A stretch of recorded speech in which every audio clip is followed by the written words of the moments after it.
Baik, kita lanjutkan persidangan. Skors dicabut, sidang dibuka dan dilanjutkan kembali. Ya. Masih penasihat hukum terdakwa. Silakan dilanjutkan. Terima kasih Yang Mulia. Tadi terakhir soal alasan easy doing business ya, yang dapat saya simpulkan itu yang menjadi dasar dari deregulasi yang kemudian merubah ya Menperindak 527 menjadi Permendak 117. Nah, sebelumnya tahun 2014 itu ya, itu ada Undang-Undang Perdagangan ya, nomor 7 tahun 2014. Kemudian di pasal 26 Undang-Undang Perdagangan itu merupakan atribusi dari Perpres 71 ya, yang diterbitkan di Mei 2015. Nah, terdakwa tahu nggak nih perihal Perpres itu ya, karena itu atribusi dari pasal 26 dan kalimatnya persis sama itu di pasal 5 di Perpres 71 soal pentingnya stok bahan pokok dan bahan pokok, kemudian juga kewenangan Mendak di situ ya, ada 3, distribusi, penentuan harga, sama pengelola ekspor impor. Bisa terdakwa ceritakan pada saat itu, karena ini 2015 Mei itu pada saat sebelum terdakwa menjabat sebagai Mendak. Silakan. Baik, memang saya ingat bahwa saya mengetahui mengenai Perpres 71 2015 dari menjelang awal-awal masa jabatan saya, karena begitu tinggi prioritisasi Bapak Presiden atas harga-harga pangan dan stok pangan ya. Dan saya juga ingat bahwa memang ini sering disebut sebagai dasar hukum, sebagai payung hukum dari banyak kebijakan dan tentunya juga aturan turunan yang kami susun, yang kami rancang dan kami undangkan, termasuk Permendak 117. Ya. Mungkin saya hanya bisa menambahkan pada kesempatan ini bahwa memang orientasi saat itu adalah pro pasar ya, dan pro bisnis ya, sebagaimana tadi sudah dijelaskan, menjadi satu tujuan penting Bapak Presiden langsung ya, untuk meningkatkan ranking Indonesia dalam indikator yang disebut EODB atau Ease of Doing Business, yang saat itu disurvei dan diukur setiap tahun atau secara berkala oleh Bank Dunia, World Bank. Jadi apapun kebijakan yang kita rumuskan, kita laksanakan dengan tujuan apapun, termasuk mengendalikan dan menurunkan harga pangan, itu harus ramah bagi iklim investasi, harus ramah bagi dunia usaha. Ya. Dan terakhir ya, sebagai contoh ya, kerjasama BUMN dengan sektor swasta itu adalah sebuah contoh ya, pelaksanaan atau perumusan sebuah kebijakan yang ramah bagi investor, ya ramah bagi investasi, ya baik untuk iklim investasi dan pemangkasan perizinan atau penyederhanaan aturan. Itu adalah aspek penting dari meningkatkan peringkat Indonesia sebagai sebuah destinasi investasi yang ramah bagi investor. Baik, tadi kan sempat di awal dikatakan sebelum pengangkatan pernah berkoordinasi dengan Presiden Jokowi gitu ya. Nah, terkait dengan kebijakan gula sendiri, apakah pada saat itu Presiden Jokowi ada memberikan arahan tertentu secara khusus ya? Ada nggak seperti itu? Tentu ada. Ya. Bapak Presiden Jokowi dikenal sebagai seorang pemimpin yang sangat turun tangan, sangat hands on, ya, sangat memperhatikan detail dan sangat aktif mengelola pemerintahan sudah menjadi pernyataan publik beliau, ya, bahwa beliau sering menelpon langsung kepada menteri, bahkan jam 11 malam, jam 1 pagi, beliau masih suka menelpon menteri untuk menanyakan status sebuah kebijakan atau status sebuah tujuan kebijakan, realisasi dan sebagainya, ya. Dan sama halnya seperti banyak menteri yang lain, tentunya saya berkonsultasi dengan beliau, baik dalam rapat resmi maupun secara informal, ya. Dan sekali lagi, saat itu harga-harga pangan menjadi salah satu prioritas utama beliau, ya. Di samping juga iklim investasi, karena saat itu kurs rupiah sedang sangat terpuruk, ya. Jadi arahan itu disampaikan langsung dalam pertemuan baik resmi maupun informal, ya, baik resmi sidang kabinet maupun rapat-rapat lainnya, ya, ratas dan sebagainya, dan secara tidak langsung melalui Pak Menko Perekonomian. Baik. Kemudian apakah selama ya, terdakwa menjabat, ya, ditunjuk untuk menggantikan Mendak sebelumnya, kemudian juga selama masa jabatan itu, apakah khususnya terkait dengan gula ini, ya, ada teguran atau arahan yang bersifatnya keberatan dari atasan langsung, ya, presiden? Karena berdasarkan Perpres itu kan perintah presiden sebenarnya, penetapan presiden itu adalah ya perwujudan dari atribusi di pasal 26 itu. Ada nggak di selama itu terdakwa mendapat teguran dari atasannya? Terkait kebijakan pangan, khususnya gula, seingat saya tidak pernah ada teguran atau apalagi sanksi, ya, dari Bapak Presiden atau perwakilannya, ya. Misalnya Pak Mensesnek atau Pak Menseskap, tentunya ada pertanyaan, ada usulan, ya, ada kadang-kadang kekhawatiran, kegelisahan, tapi tidak ada teguran. Sekali lagi, tidak ada sanksi, ya, terkait kebijakan importasi pangan. Baik, apakah termasuk juga dalam kegiatan Rakortas? Karena Rakortas itu kan mulai Desember sampai Juni di zaman terdakwa, ya. Itu berapa kali lakukan Rakortas, mungkin juga setelah Juni, ya, di zaman oleh Mendak selanjutnya.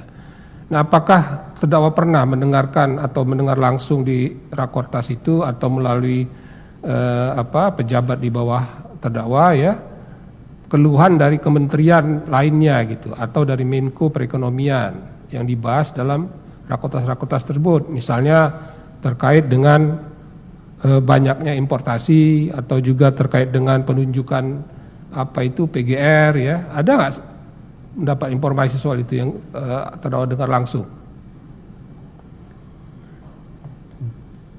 Seingat saya tidak ada, dan menurut saya itu sesuatu hal yang akan saya ingat, ya, karena ini terkait isu yang besar dan penting, ya. Dan misalnya saya berkawan cukup baik dengan Bapak Menteri Perindustrian, Bapak Saleh Husin, saat kami dua-duanya menjabat bersama di Kabinet Presiden Jokowi, Wakil Presiden Yusuf Kala, dan bahkan beberapa kali bersama-sama melakukan perjalanan dinas. Jadi komunikasi antara Pak Menteri Perindustrian dengan saya sangat lancar. Saya juga sering berkomunikasi dengan Pak Menteri Pertanian, dengan Ibu Menteri BUMN, ya, dan tidak pernah ada keluhan teguran, ya, terkait kebijakan pangan. Ya, tentunya ada orientasi atau sudut pandang yang berbeda, ya, tapi selalu dapat diselesaikan dengan baik. melalui rapat koordinasi ataupun secara dialog ya antar menteri. Selanjutnya terkait dengan tadi balik dari awal ya, pengangkatan terdakwa ya, itu terdakwa bisa nggak jelaskan kenapa terdakwa ditunjuk sebagai menteri itu, menggantikan Mendak sebelumnya itu? Kembali merupakan sebuah informasi publik ya, bahwa kondisi ekonomi, kondisi pemerintahan Jokowi Yusuf Kala saat itu dinilai tidak terlalu optimal, bahkan oleh Bapak Presiden dan Bapak Wakil Presiden sendiri. Ya, ada sebuah tingkat ketidakpuasan dengan kinerja pemerintah, ya, termasuk kinerja kabinet, sehingga Bapak Presiden memutuskan untuk melakukan reshuffle kabinet. Ya.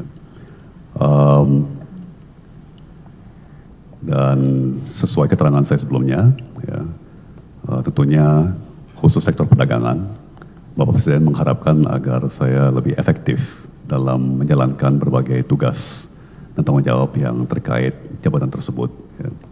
Dan Pak Rahmat Kobel, pendahulu saya, tentunya punya banyak kelebihan yang saya tidak miliki, terus terang. Tapi sebaliknya mungkin ada beberapa kelebihan yang saya punya yang beliau tidak miliki. Jadi dinilai oleh Bapak Presiden saat itu ya beliau butuh orang seperti saya ya, untuk mengisi jabatan tersebut.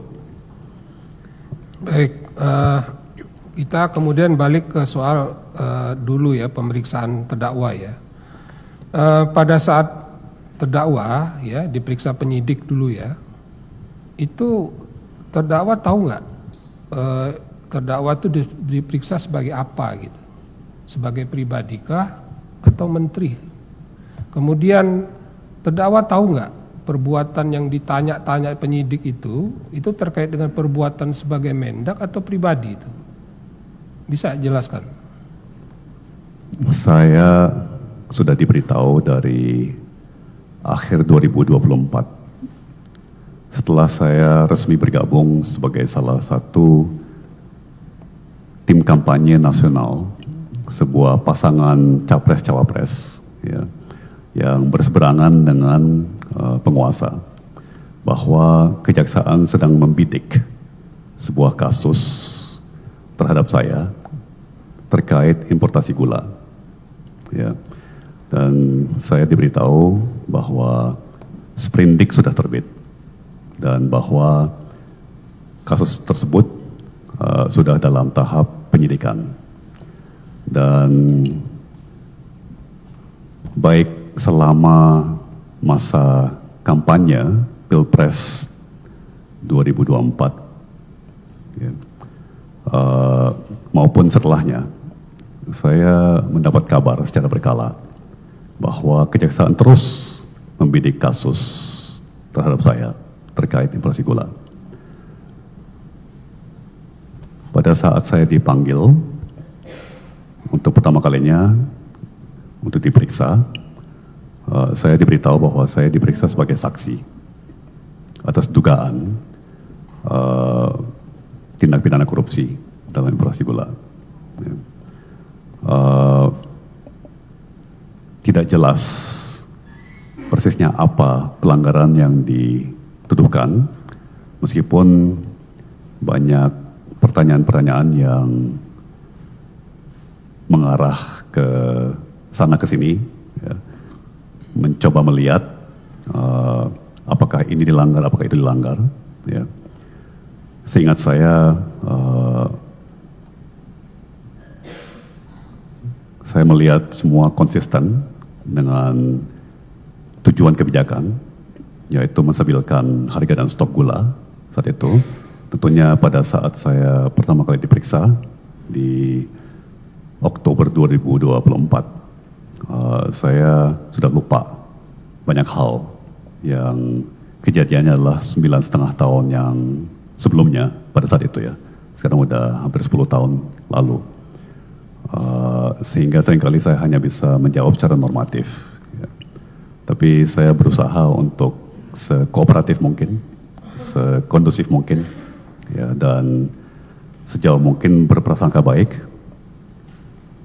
dan proses pemeriksaan ini juga melintasi masa jabatan Presiden dan Wakil Presiden, ya, di tengah-tengah proses pemeriksaan saya yang berjalan kira-kira 4 minggu, terjadi pergantian Presiden dan Wakil Presiden, dan saya waktu itu juga bertanya-tanya, ya, apakah proses ini akan lanjut, ya, tapi kemudian tentunya 2 minggu setelah, atau tidak sampai 2 minggu ya, setelah Presiden dan Wakil Presiden baru dilantik, kemudian saya diberitahu bahwa saya dinyatakan tersangka dan pada saat itu juga langsung ditahan.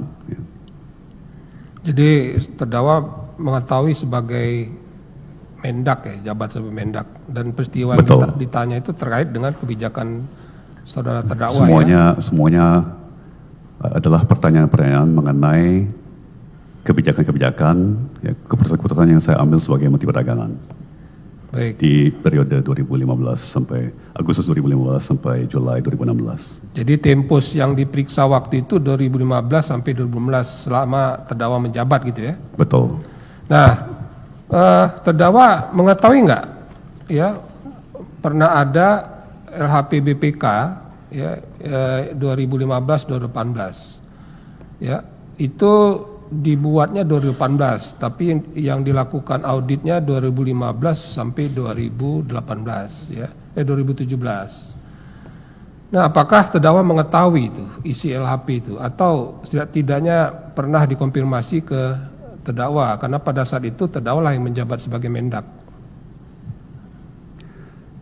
Seingat saya adanya audit audit BPK atas kegiatan inflasi pangan ya di 2015 sampai 2017. Itu pernah diberitahu kepada saya waktu saya sudah pindah menjadi kepala BKPM. Ya, jadi saya masih terus mengabdi di kabinet Presiden Jokowi, Wakil Presiden Yusuf Kala sampai akhir masa jabatan 2019. Tapi dalam fungsi kepala BKPM, ya, yang sekarang kita kenal sebagai Kementerian Investasi. Ya. Dan saya masih ingat, tapi saya lupa persisnya kapan. Saya diberitahu bahwa di saat Menteri Pengganti, Menteri Penerus, memang ada audit BPK atas inflasi pangan tersebut, tapi saya tidak pernah menerima kopinya dan saya juga tidak pernah dipanggil untuk diperiksa oleh BPK dalam audit tersebut, dan dengan demikian saya tidak mengetahui isi audit BPK tersebut sampai proses pemeriksaan oleh Kejaksaan di 2024. Oh, jadi dulu nggak tahu, tapi sekarang terdakwa tahu nggak? Dalam proses hukum yang sedang saya jalani, saya menerima kopi daripada audit BPK tersebut. Ya, karena di audit itu kan diberikan rekomendasi oleh auditor kan, dan itu disebutkan di situ telah dilaksanakan oleh Dirjen Daklu. Ya, meskipun itu dilaksanakan di 2018 ya, di zaman Pak Enggar itu. Mungkin kemudian, saya bisa sedikit tambahkan ya. Audit BPK tersebut menyorot beberapa kelemahan administrasi, khususnya terkait sistem INATRADE, ya, yang mungkin belum diungkapkan dalam persidangan, ya, belum sempat diungkapkan, adalah bahwa saat itu seluruh sistem pemerintahan, sistem digital, sistem IT pemerintahan sedang dalam sebuah transisi, ya. Bea Cukai Bea Cukai _ Kementerian Keuangan sedang mengembangkan sistem yang namanya INSW, Indonesia National Single Window, ya, di mana Bea Cukai mengupayakan integrasi semua sistem-sistem kementerian-kementerian terkait seperti Kementerian Perdagangan, Kementerian Perindustrian, Kementerian Pertanian dan lain-lain, Kementerian Kesehatan ke dalam sistem Bea Cukai tersebut, ya. Sistem INSW itu kemudian sesuai kesepakatan multilateral negara-negara ASEAN harus diintegrasikan kepada ASEAN Single Window, ya. Dan di saat itu juga adalah awal mula tren yang kita kenal sekarang sebagai cloud computing. Ya, jadi kita baru sedang mencoba menggeser dari server komputer yang kita kelola sendiri ke cloud. Ya. Jadi memang sistem Inatrade pada saat itu boleh dibilang masih sangat primitif, ya, dan itu yang disorot oleh BPK dan dihimbau agar pengembangan sistem Inatrade tersebut dipercepat, ya, dan diperbaiki. Baik, apakah terdakwa membaca juga perihal apa yang disebut penyimpangan di LHP itu? Karena sebenarnya disebut juga kan perihal penunjukan kooperasi-kooperasi itu persis sama yang disebutkan di laporan audit pada saat ini BPKP, ya, perihal penunjukan Inkopkar, Inkopol, ya, Puskopol dan seterusnya itu. Betul, BPK dalam auditnya meragukan penunjukan koperasi dan asosiasi, lebih-lebih asosiasi petani tebu. Ya. Tapi BPK tidak pernah mengatakan bahwa penunjukan tersebut merupakan pelanggaran, ya, sebuah aturan atau mengakibatkan kerugian negara. Ya, artinya lagi pula waktu disebut juga di situ kan telah dilakukan rekomendasi, ya. Rekomendasinya sudah dijalankan oleh Dirjen Daklu pada saat itu. Betul. Sanksi administratif sudah diberlakukan kepada pihak-pihak yang bertanggung jawab, yang hemat BPK adalah di tingkat Dirjen. Bisa ditampilkan Permendak 117, ya.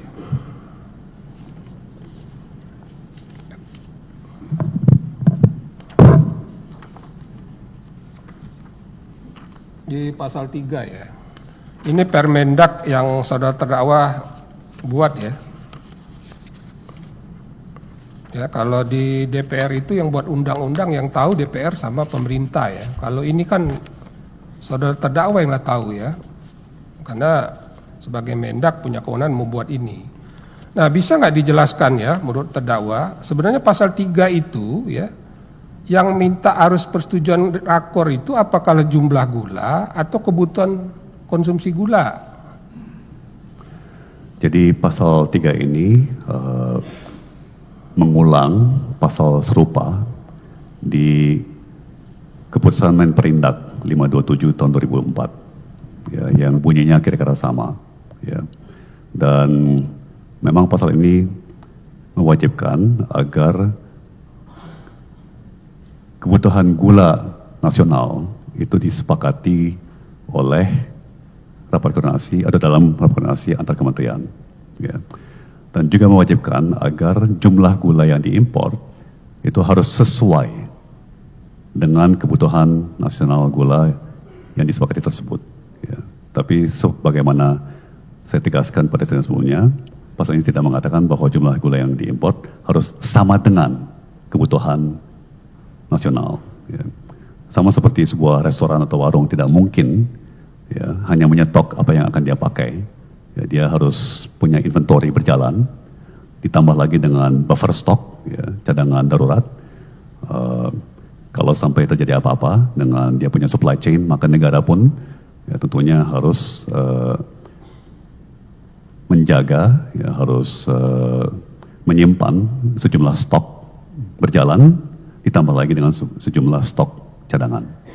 Maka tidak mungkin jumlah gula ataupun komoditas lain, ya, bahan pokok yang diimpor akan persis sama dengan kebutuhan nasional. Karena jumlah yang harus diimpor juga dipengaruhi oleh faktor lain, seperti produksi dalam negeri komoditas tersebut, ya kan, atau stok yang sudah ada, stok awal, ya. Jadi memang di samping kebutuhan gula nasional dalam hal ini, banyak faktor lain yang juga harus dipertimbangkan saat menentukan angka final jumlah gula yang harus diimpor. Dan itu pasti akan berubah dari tahun ke tahun. Baik, jadi sebenarnya yang disepakati adalah jumlah kebutuhan 1 tahun atau nasional, ya. Sehingga nggak mungkin pula kalau impor, tiap impor mau rakor gitu, ya. Nah, kemudian lanjut di pasal 4, ya. Ini sebenarnya, ya, isi pasal ini kan disebutkan impor gula kristal putih, plantation white sugar hanya dapat dilakukan dalam rangka mengendalikan ketersediaan dan kestabilan harga gula kristal putih. Nah, menurut terdakwa ya, apakah hanya satu-satunya cara ya untuk mengendalikan ketersediaan ini memang harus dengan cara mengimpor gula putih seperti itu? Ini apa sih esensi dari pengaturan seperti ini? Bisa nggak terdakwa jelaskan? Tentunya pasal ini tidak sama sekali ya mengatakan bahwa satu-satunya cara untuk mengendalikan ketersediaan dan kestabilan harga gula putih adalah melalui impor gula putih. Ya. Itu memutarbalikkan pasal tersebut. Ya. Pasal ini tentunya mengatakan bahwa gula putih itu hanya boleh diimpor ya, dalam rangka mengendalikan ketersediaan dan kestabilan. Bukan sebaliknya, bahwa dalam rangka mengendalikan ketersediaan dan kestabilan, ya, hanya boleh diimpor gula putih. Ya. Sejarah dan latar belakang dari pasal ini sebetulnya sangat kuno, yaitu berlatar belakang upaya melindungi industri gula BUMN yang sangat tidak efisien, ya, sebagaimana disampaikan saksi dari Kementerian BUMN, diwariskan dan sampai hari ini masih menggunakan mesin-mesin zaman kolonial, sehingga tentunya efisiensinya jauh di bawah industri gula swasta misalnya. Ya. Kedua, peraturan ini juga atau pasal ini khususnya ya, ditujukan untuk melindungi petani tebu. Ya, padahal sebetulnya fakta dan realita menunjukkan bahwa korelasi antara harga gula putih di tingkat konsumen dengan kesejahteraan petani itu sangat minim. Ya, petani akan lebih sejahtera kalau petani bisa lebih produktif, ya, bisa lebih efisien. Namun demikian, itulah latar belakang pertimbangan kenapa pasal ini dibuat, atau bahkan pasal ini juga ada di dalam satu versi atau yang lain, ada di dalam Kepmen Perindak 527 juga, ya, dan kenapa pasal ini tetap dipertahankan dalam Permendak 117, itu adalah tujuannya melindungi pabrik gula BUMN dan melindungi petani tebu, meskipun data fakta realita menunjukkan bahwa efek kepada petani tebu hampir tidak ada, ya, tapi jelas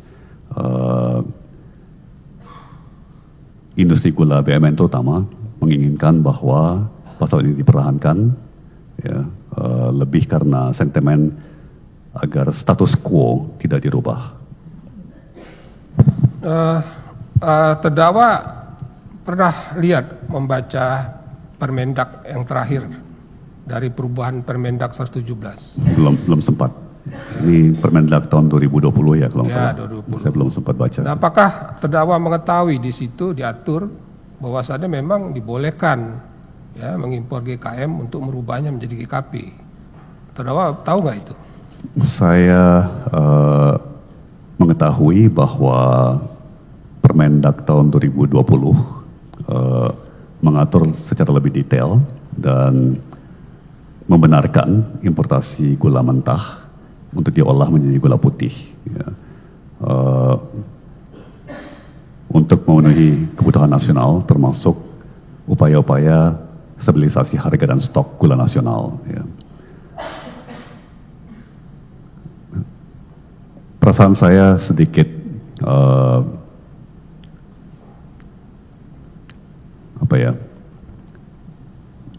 pro kontra, ya, karena meskipun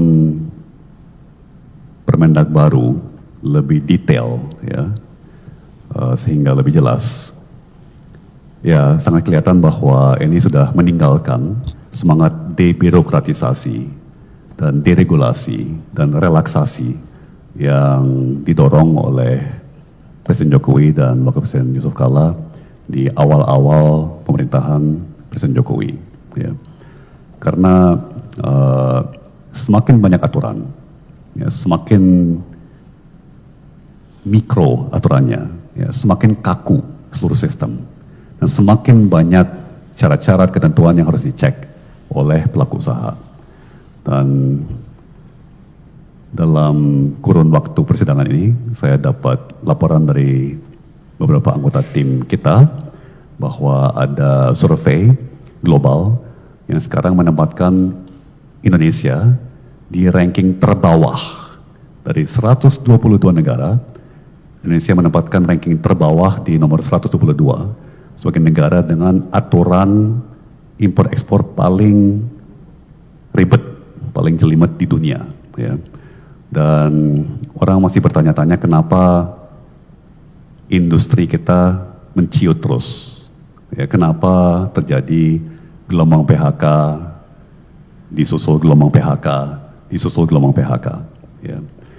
Sangat jelas bahwa semakin jelimet dan semakin kakunya dan semakin mikro, ya, semakin micromanage, ya, semakin pretel-pretel aturan, ya, semakin tinggi biaya administrasi, biaya kepatuhan, ya, semakin kaku seluruh sistem perindustrian, dan semakin kaku juga pasar domestik, ya. Jadi meskipun mungkin memberikan derajat kejelasan yang lebih tinggi, ya, saya mengkhawatirkan bahwa gejala over regulasi, ya, sudah menjadi kebiasaan, ya, dalam pemerintahan belakangan ini. Baik, kemudian terkait dengan Perpres 71, ya, di bukti persetujuan impor itu kan terdakwa sebutkan sebagai dasar penerbitan PI, ya, dengan mengacu kepada surat menyurat, kemudian PKS yang pernah dibuat oleh PPI maupun koperasi tersebut. Nah, apakah terdakwa memang betul pada saat melakukan kebijakan itu memang berdasarkan Perpres itu, karena sementara ada aturan di bawahnya kan, yang berupa Permendak 107. Bisa terdakwa jelaskan? Itu satu hal yang saya cukup ingat, ya, bahkan di awal-awal masa jabatan saya, ya, tentunya berbagai staf, ya, atau kawan yang berpengalaman di sektor pemerintahan mengingatkan untuk selalu menanyakan payung hukum dan dasar hukum dari semua keputusan kebijakan yang saya ambil. Itu sesuatu yang mendasar, ya, bagi seorang pejabat, dan ya, itu menjadi pertanyaan standar, ya, setiap kali kami merumuskan suatu kebijakan, apalagi menggunakan sebuah peraturan, ya. Dan memang meskipun saya tidak ingat persis Perpres nomor berapa, ya, tahun berapa, saya ingat bahwa staf saya selalu bilang, oh ya, sudah ada Perpresnya, ya, sudah ada Perpresnya, baru saja diterbitkan, ya. Dan saya ingat, ya, ini saya berterima kasih waktu itu dan sampai sekarang bahwa Sekretariat Negara disiplin dengan merumuskan arahan perintah Presiden untuk mengendalikan harga dan stok pangan menjadi sebuah peraturan Presiden, ya, sehingga payung hukumnya kuat dan dasar hukumnya ada, ya, dan dasar hukumnya terperbaharui, ya. Jadi ini sebuah Perpres yang baru, ya, diberlakukan oleh Presiden yang saat itu menjabat. Ini bukan sebuah Perpres yang sudah lama sekali, ya, sudah kadaluarsa atau sudah tidak sesuai zaman, ya. Itu yang saya ingat. Baik, terakhir ya saya, selama terdakwa menjabat sebagai Mendak, ya, kemudian khususnya untuk melakukan pengadaan gula ini, ya, apakah terdakwa, ya, selama itu mendapatkan laporan dari jajaran atau pejabat struktur yang ada di bawah terdakwa? Ya, saya mendapat laporan berkala